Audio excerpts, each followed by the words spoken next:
Hey, and welcome to this episode. We're part 3 in the amino acid series, where we're going to have a small overview of the importance of these amino acids, where we get them from, and how they're going to affect you, your mind, your mental mood, and also obviously your muscle repair and all those things. At the end of this episode, I'm going to also have a bit of a surprise study that we're going to share, but we're just going to dig into this one. So today we're going to look into Valine, and that is like the third one of the BCAAs, so the branched chain amino acids. And unlike the leucine that we went through in the part 1 series, that triggers protein synthesis, and isoleucine, which helps with glucose uptake, Valine is essential for endurance and central nervous system functions, as well for muscle repair. And we're going to look into the reduction of fatigue, recovery, and cognitive performance. I don't want you to go right now and try to find Valine and try to supplement that, because that's not going to help, and we're going to look into why at the end of this episode. Again, if you think this is helpful for you, or you think somebody should listen to this, send it to them. I make this video so you can also get a bit of a brief into what the importance are of the food you eat and so on, and so you can make better decisions. That is my goal for you. And if you'd like to subscribe and everything, that helps me to keep motivated doing more of these videos in the future. But yeah, let's dig into this. So we're going to look into what the research shows of Valine. So in a study from the Journal of Sports and Science Medicine, they investigated how Valine supplementation affected fatigue during endurance exercise. So they had two groups, group 1, group A, group B. The first group, they got 5 grams of Valine daily for 3 weeks, and the second group got a placebo. So they thought they got something, but they didn't. And the results were that after these 3 weeks, the group A increased their time and exhaustion by 16%. So they showed 16% in enhanced endurance, and the post-workout serotonin levels were lower in the group A, which also suggested reduced central fatigue. And the conclusion from the researchers here was Valine supplementation delays fatigue and improves performance by modulating central nervous system fatigue pathways. And this can be important for you if you feel obviously fatigued anyways, but when you are have central fatigue, you might feel mentally and physically drained. Maybe you felt that sometime, maybe not. It's often linked to serotonin levels during exercise. So Valine competes with tryptophan that transports into the brain. That transportation is blocked when you have Valine, or Valine blocks that, which reduces the serotonin buildup and also delays the fatigue. So how can we explain this in a good way? Basically, let's say you have a car, and in this car you can have just a certain amount of passengers, and if you have more Valine in your bloodstream, the body will take up Valine into that car, and the tryptophan is not going to get access. So Valine has a I don't know the technical term for this, but basically has first entry into the car. So, which makes sense because the body wants to have the resources to rebuild if you're undergoing stress for the body. Except for endurance, it's also important to understand how much Valine affects muscle recovery and repair. So we're going to look into that too. And in this second study, and this was done by the American Journal of Clinical Nutrition, They examined the effects of Valine supplementation on post-exercise muscle damage. So they have, again, two groups. One group had 4 grams of Valine post-workout, and the other ones had a placebo. And group 1 had 25% less muscle soreness after 48 hours. Blood markers of muscle damage, such as creatine and lactate, were significantly lower in the Valine group. So the study concluded Valine enhances muscle recovery by reducing post-exercise damage and accelerating tissue repair. And yeah, this was published in American Journal of Clinical Nutrition. So pretty good information to know if you want to avoid muscle soreness. And it's not only like a felt muscle soreness, but you can actually measure it also in the blood.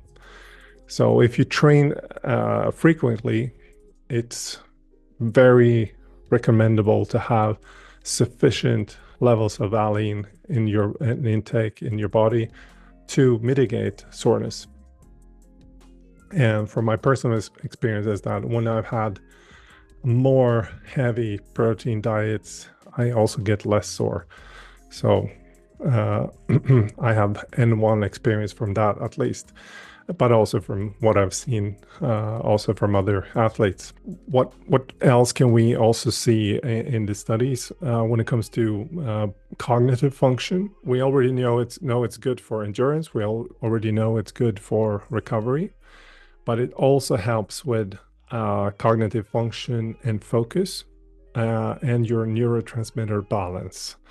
So in a study done by the Journal of Neuroscience, they explored how supplementation could affect their performance and mental stress.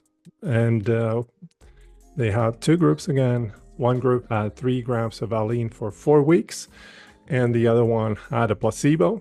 And group A performed 14% better on memory and also in problem solving. So you could also see in the MRI that they did an increased activity in their prefrontal cortex, so that's in front of the brain, and which is associated with decision making and more focus basically. Another point to see that if I have sufficient levels of this, my mental clarity, my memory will be better. Obviously, this is just one factor. You're probably not going to feel as much of a difference if you're sleeping very bad and drinking a lot of alcohol. But, having sufficient levels will definitely have a positive effect.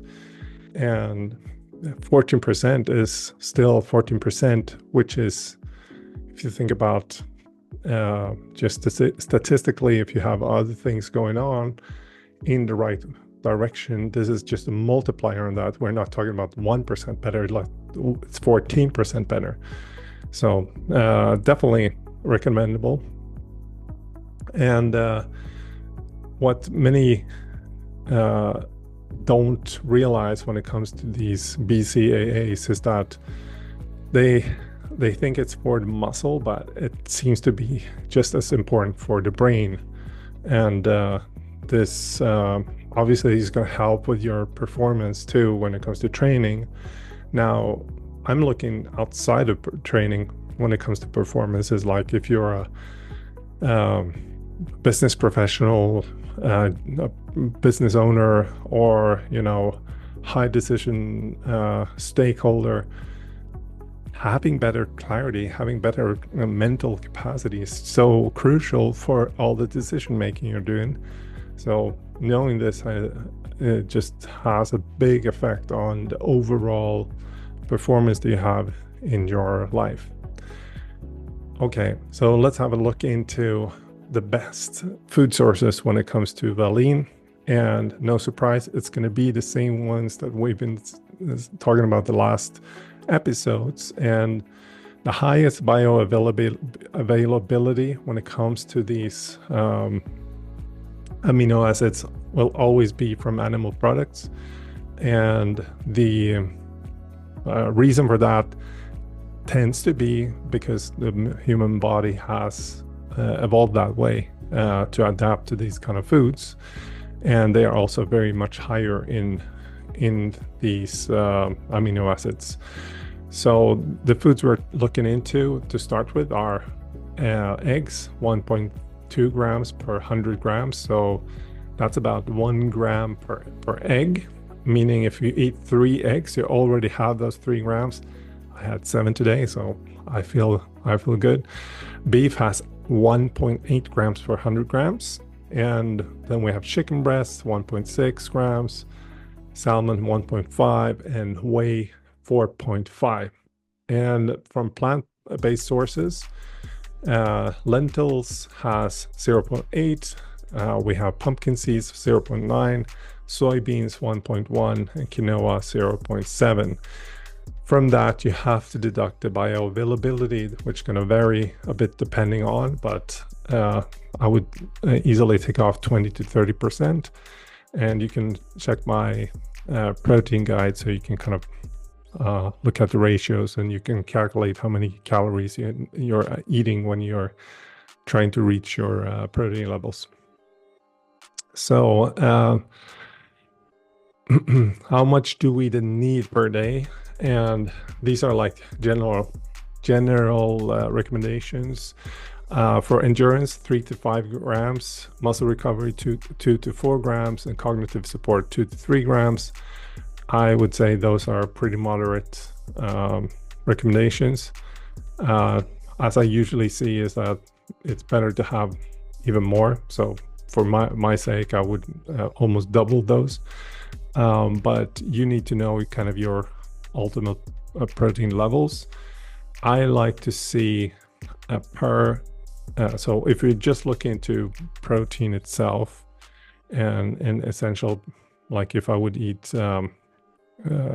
complete proteins like a beef, then I would like to see that I'm getting about twice or more grams per kilo body weight. So I'm 100 kilos. I know I need to get 200 to 250 grams of protein. And from that, I can also see if my levels in these essential amino acids will be there, but automatically they will. So I don't need to count those as much. And also good to know is obviously what could enhance and what could inhibit the valine absorption. And good things that can help with the uptake is, again, something that spikes your insulin, and that could be carbohydrates. Like I said last time, you shouldn't overdo it because you will have other problems from spiking your insulin. So what you want to have is probably you want to see a level of uptake in insulin for sure happening, and if you can also have that insulin then coming down. But we're not going to talk so much about like food timing now. Another thing that is important for uptake in your bloodstream is going to be vitamin B6 and electrolytes. So magnesium, sodium, potassium, and this leads me to the things that could maybe make it hard for the body to transport these things into the body. And one thing is actually coffee. So coffee binds magnesium, so your magnesium goes down. So it could be a good idea to not drink so much coffee. And this is a hard one for me. I have my 3rd cup here. And other things is like, having high fiber meals, they will slow down and also shut down some of the uptake of the amino acids. Again, it's not against amino acid per se. It simply clogs the uptake of anything. And then also, unfermented legumes, like we talked about last time, they're high in phytates, so they also bind with amino acids and also makes it hard for the body to take up these things. And obviously like I said, being excessive in alcohol, and also if you're excessive in taking up a lot of processed sugars and stuff like that, and you have elevated levels of insulin in your body, you will at some point start to develop insulin resistance, which will then make it harder for the body to take up these elements in the future too. So you always want to have a good balance of these things. All right, so one thing I also wanted to talk about was BCAA supplements and how they might not actually work. There was a study that was done, and they were looking into short-term and long-term gains from doing BCAA supplements. And in this study from the journal Clinical Nutrition, they supplemented with BCAAs, and then they had one group do whole proteins. And in the group that did whole proteins, they had 18% improved cognitive improvement and focus compared to the BCAA only, which kind of we can conclude and say it might not only be important to get these three, we actually need to get the entire picture into the body. All right, so our surprising study that we wanted to look into, and that is Valine and mood regulation. So a study in the Journal of Psychiatry and Neuroscience found that Valine supplementation reduced anxiety and stress hormones in adults with high cortisol. We had two groups, Group A, Group B. Group A took 4 grams of Valine for 6 weeks, and the other group didn't have one. They got placebo. And Group A got lower cortisol levels post-exercise, and they reported less stress and anxiety in high-pressure situations. So this is really groundbreaking because it kind of shows how important amino acids are for your stress levels too, and they modulate your neurotransmitters that are involved. And the recording got damaged. Something happened, and the last pieces were destroyed. Anyways, thank you for listening, and I hope you got the essential message of this episode. And remember, subscribe and send it to someone. Thank you so much, and until next time, bye.